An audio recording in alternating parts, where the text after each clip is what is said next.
жинхэнэ утгаараа бүлийдүүлдэг байлаа шүү дээ. Одоо энэ үеийн нөгөө бүли мүлигээд тэр үе бол лаг бүлийдэн шүү дээ. Ой өдөөний улаан царт гэж бид нар ч нөгөө бид ч гэсэн өөрсдөө мэдгүй тэг хүүхдийг тэгж эвгүй байдалд оруулж байгаа мэддэггүйгээр бүлийддэг байлаа шүү дээ.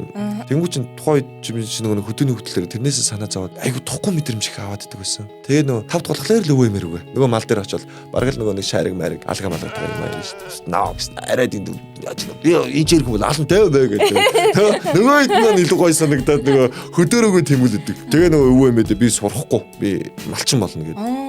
Тэгээ өвөө эмээгээр загнуулаад нөгөө бүтэн сайныхаа орой унаанд суугаал хоттой ирнэ. Тэгээд нөгөө нэг тэгтээ ирэхлээр нөгөө бүлиндээ орно шүү дээ. Юу өмссөн юм бэ? Яатсан юм бэ? Чи чадсан мдаа. Тэгээ ер нь жоохон дээр түлээд нөгөө хүүхдүүдтэй ч уучрааж чадахгүй ингээд байсан чи ээж маань тэквондод явуулж байгаа. Тэквондод яваалаа. Зодоо гэдэг чи юм байдаг юм ба штэ. Ингүүл би яамгаалах юм ба штэ гэл. Тэгээ нөгөө нэг зодуулаад байсан хүүхдийг ингэсэн чинь нөгөө хүүхд би ч болох юм байна штэ. Өө одоо андуураад байгаа дээрлэхгүй шүү та нарт тэгээд тэгээ нөгөө ингээд эхэлж байгаа байхгүй юу. Тэгэл нөгөө хүүхдүүд чинь нөгөө саатмаа болцсон. Наадах шиж барахгүй л шүү марахгүй шиг. 2 3 4 дугаар ангиас эхлээл ерөнхийдөө нөгөө үеийнхнийгаа намайг дээрлэжсэн бүх хүүхдүүдийг дуудаж явж байгаа юм.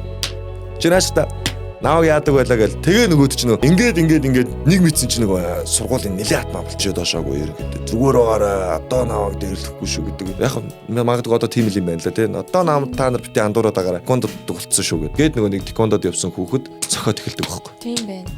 Нөө шахагдаж өөрийн мэдлгүй алдсан. Тэр чинь өөрийгөө алтан ч гэж мэдээгүй явжсэн чинь чи бол ингэж чингүүд чинь нөгөө хүүхд чинь ингээд ингэсэн байж байгаа. Тэгээ нэг өдөр үгүй намайг уучлаарай гэдээ ингэсэн чинь нөгөөх нь унцсан. Тэнгүүд чи яага намайг ерөнхийдөө тэгж ингэж хэлээд байгаа. Одоо чи тарадаа ийм байгаас тэгээд нөгөө тэквондод явсан хүүхд ингээд цохоо явчихж байгаа. Тэгтэл ингээд би нэгээ ийм юм руу түлхэж чахаар тий зүгээр л хайчхад тэр хүүхэд өөрөө өсөж хүмүүжиж том болоод гой залуу болоод аль наашаа босоод ирдэ. Найс нь ийм дээр алдчихсэн шүү гэдэг. Гэх юм бол айгуу гоё болчих гээд байгаа байхгүй юу? Яг бид нар өөрөөрийнхөө рол ойлгож өөрөөрийнхөө рол хүлээж авч бусдад хандах байх. Гэхдээ л найзуудаагаа эерэг байгаад өөр чин таалагдах байгаа хүн дээр ганц ч гэсэн хэлээ хацаад өнгөрчих юм бол юм нэлээд өөрчлөгдөх баха. Тус болохгүй маа гэхэд ядаж гай болохгүй юм дээр яа.